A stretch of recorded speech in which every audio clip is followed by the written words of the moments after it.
Good morning, student. From Paras English High School, I will teach Standard 8, Subject Science, Chapter 5, Coal and Petroleum. We use various materials for our basic needs. Some of them are found in nature and some have been made by human efforts. अपनी various ज़रूरत के लिए अपने अलग अलग use करते हैं। कितने ही सम नेचर में से मिलते हैं और सम ह्यूमन्स एफर्ट से बने होते हैं। Activity 5.1 make a list of various materials used by us in daily life and classify them as natural and man-made. Daily life में यूज वेरियस मटेरियल्स की लिस्ट बनाओ और उनको नेचुरल और मैन-मेड में क्लासिफाई करो। आपको यहाँ पर लिस्ट बनानी है नेचुरल और मैन-मेड में। डेली लाइफ में आप जो मटेरियल्स यूज़ करते हैं। Does this list include air, water, soil and minerals? Since all these are obtained from nature, they are called natural resource. क्या ये लिस्ट में एयर, वाटर, सॉइल और मिनरल्स शामिल होते हैं? ये सभी नेचुरल्स में से मिलने से इसको नेचुरल रिसोर्स कहते हैं। नेचुरल रिसोर्स किसे कहते हैं? जैसे कि एयर, वाटर, सॉइल और मिनरल्स सभी इसमें शामिल हो, उसे क्या कहते हैं? Natural resource. Can we use all our natural resource forever? क्या अपने सभी नेचुरल रिसोर्सेज अपने फॉरएवर हमेशा यूज़ कर सकते हैं? Can air, water and soil excused by humans activities? You have already studied about water in class 7. Is water a limited resource? क्या human activity के लिए एयर, वाटर और सोइल को ख़त्म हो सकते हैं? आप वाटर के बारे में स्टैंडर्ड 7 में पढ़ चुके हो। क्या वाटर लिमिटलेस है? सभी रिसोर्स की नेचुरल में अवेलेबिलिटी वेरियस ने रखकर नेचुरल रिसोर्स की खास 2 टाइप्स दिए हैं। 7 स्टैंडर्ड में आप पढ़ चुके हैं कि वाटर क्या है? लिमिटलेस रिसोर्स है। In the light of the availability various resource in nature resource can be broadly classified into 2 kinds. ये सभी रिसोर्स की नेचुरल में अवेलेबिलिटी वेरियस में ने रख कर नेचुरल रिसोर्स के 2 टाइप्स हैं। 1 accessible natural resource, exhaustible natural resource. Number 1 अपने रीड करेंगे। This resource are present in unlimited quantity in nature and are not likely be exhausted by human activity.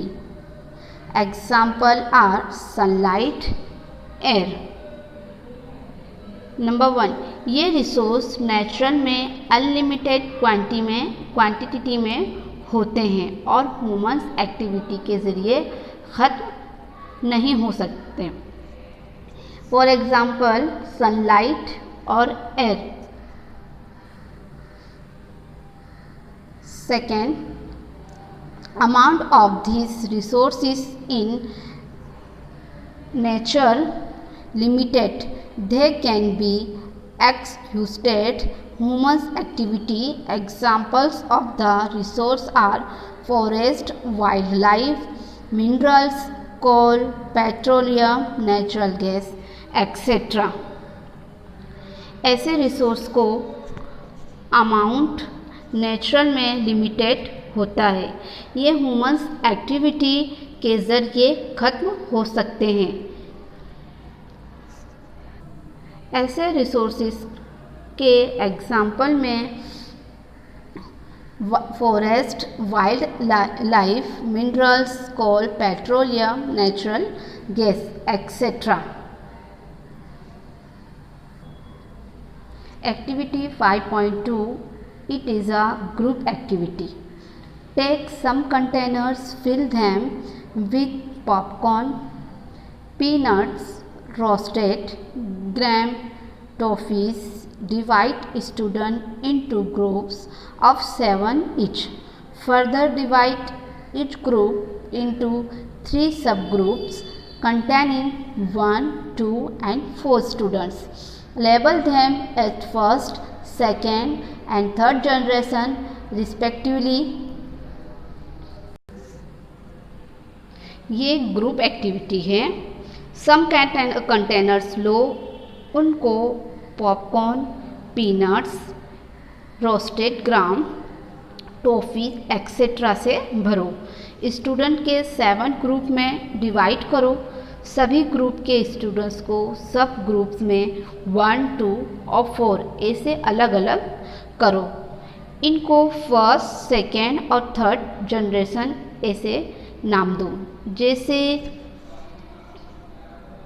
Generation बढ़ती रहती है वैसे सेकेंड और third generation को large number में use होता है। These subgroups represent the consumers as populations is growing. Second and third generations have large number of consumers. सभी ग्रुप्स के लिए एक कंटेनर टेबल पर रखो। सभी ग्रुप्स के कंज्यूमर्स के ग्रुप के उनके टेबल पे रखे कंटेनर्स में से ईटेबल्स यूज्ड करने को कहो। इसके बाद सेकेंड जनरेशन्स के कंज्यूमर को भी ऐसा कहो। जो कंटेनर्स में कुछ बचा होता है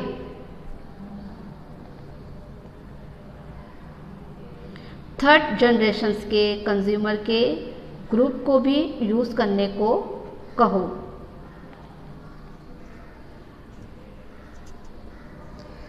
Put 1 full container for each group, 1 a table as consumers of the first generations from each group to consume eatables from the containers of their group. Now ask the second generation's consumers from each group to do the same.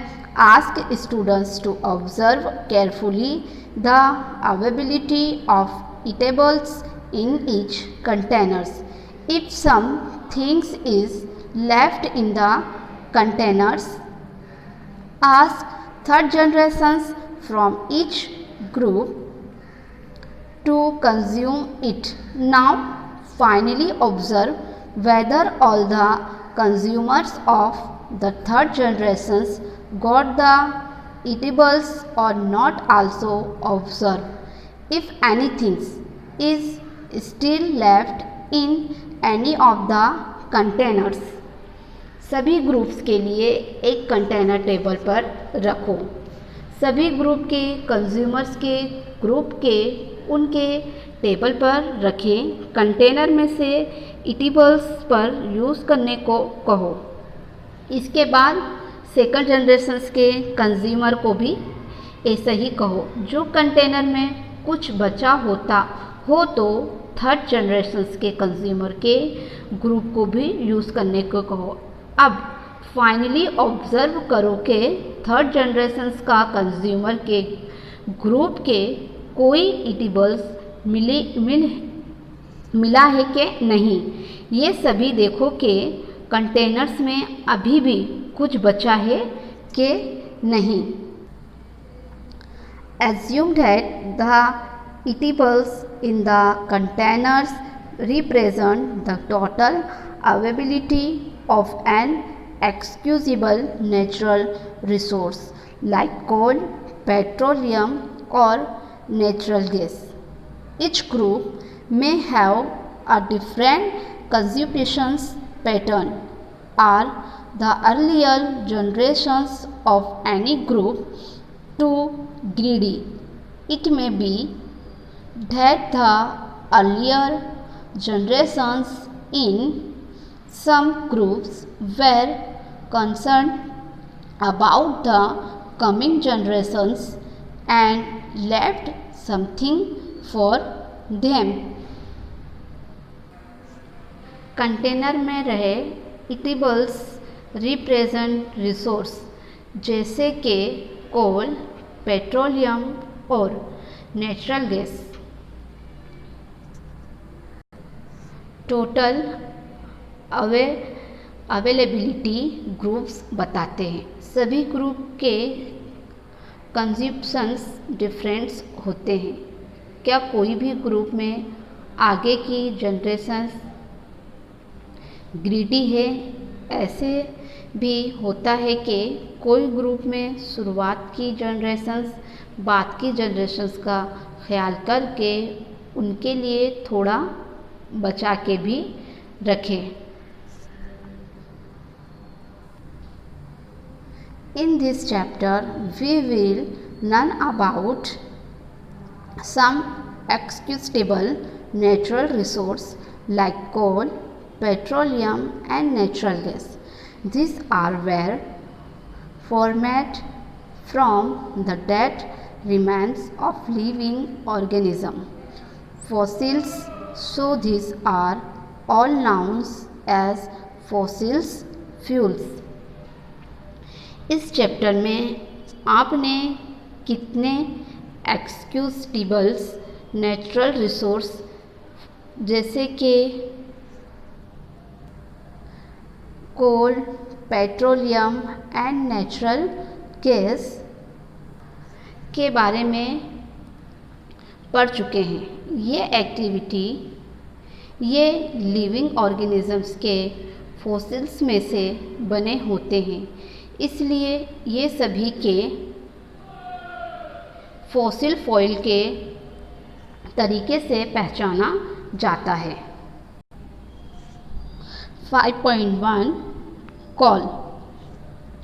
You may have seen coal or heard about it.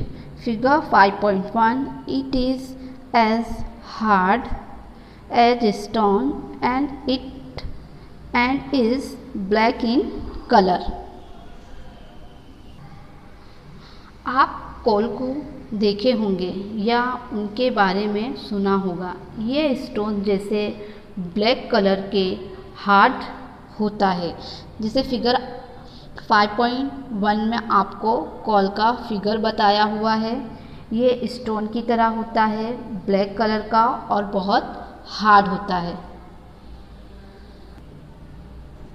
Coal is one of the fuels used to cook food. Earlier, it was used in railway engines to produce steam to run the engine. It is also used in thermal power plants to produce electricity. Coal is also used as a fuel in various industries. Cook के लिए used fuels में कोल भी एक fuels है। शुरुआत में ये railway engine चलाने के लिए इसमें स्टीम प्रोड्यूस करने के लिए यूज़ होता है। ये थर्मल पावर में इलेक्ट्रिसिटी प्रोड्यूस करने के लिए होता है। कोल बहुत से वेरियस इंडस्ट्री में फ्यूल्स के तौर पर यूज़ होता है। Story of call. Where do we get coal from and how is it formed? हमें कॉल कहाँ से मिलता है और ये किस तरीके से बनता है?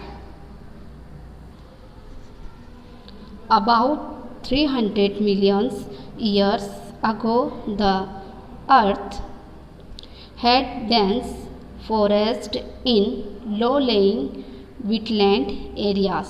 Due to natural process like floating, this forest got buried under the soil. As more soil deposit over them, they were compressed. The temperature also rose as they sank deeper and deeper under high pressure and high temperature. Dead plants got slowly converted to coal.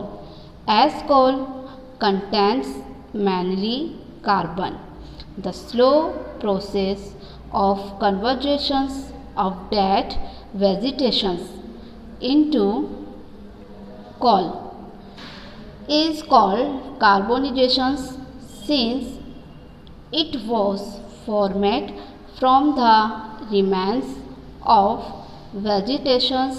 Coal is also called a fossil fuel. A coal mine is shown in figure 5.2. लगभग 300 million years पहले earth पर low lying wetland area में dense forest था। Natural process floating की वजह से ये forest soil के नीचे ब्यूरिड हो गया। उसके ऊपर सोइल डिपॉजिटेड हो जाने से कॉम्प्रेस्ड में आया। ये डीपर एंड डीपर जाने के लिए उनके टेम्परेचर में भी हाई होता गया। हाई प्रेशर और हाई टेम्परेचर के लिए डेड प्लांट्स धीरे धीरे कोल में कन्वर्ट हो जाते हैं। कोल में मैनली कार्बन होने से डेड प्लांट्स के कोल में स्लो प्रोसेस के कन्वर्जेशंस को कार्बोनाइजेशंस कहते हैं। प्लांट्स के वेजिटेशंस में से बने होने से ये कोल को फॉसिल फ्यूल में भी कहते हैं। फिगर 5.2 में आपको कोल के माइन दिखाया गया है। Story of coal repeat now. लगभग 300 मिलियन साल पहले अर्थ पर लो लेइंग वेटलैंड एरिया में डेंस फॉरेस्ट था। नेचुरल प्रोसेस फ्लोटिंग की वजह से ये फॉरेस्ट सोइल के नीचे ब्यूरिड हो गया। उसके ऊपर सोइल डिपॉजिट हो जाने से कॉम्प्रेस्ड में आया। ये डीपर एंड डीपर जाने के लिए उनके टेम्परेचर में भी हाई होता गया। हाई प्रेशर और हाई टेम्परेचर के लिए डेड प्लांट्स धीरे धीरे कोल में कन्वर्ट हो जाते हैं। कोल में मैनली कार्बन होने से डेड प्लांट्स के कोल में स्लो प्रोसेस के कन्वर्जेशंस को कार्बोनाइजेशंस कहते हैं। प्लांट्स के वेजिटेशंस में से बने होने से ये कोल को फॉसिल फ्यूल भी कहते हैं। जो फिगर 2 में आपको कोल के माइन दिखाया गया है। फिगर 5.2 में आपको एक कोल माइन मीन्स क्या होता है, खान, यानी कोयले की जो कोल की खान है वह आपको दिखाया गया है। When heated in air, coal burns and produced mainly carbon dioxide gas.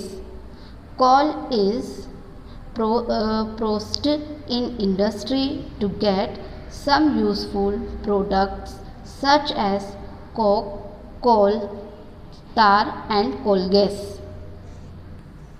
जब कोल को एयर में गर्म किया जाता है तब कोल जलता है और mainly carbon dioxide gas produced होता है।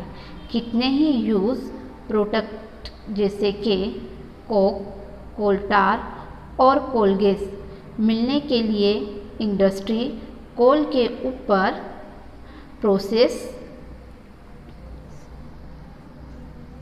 करते हैं।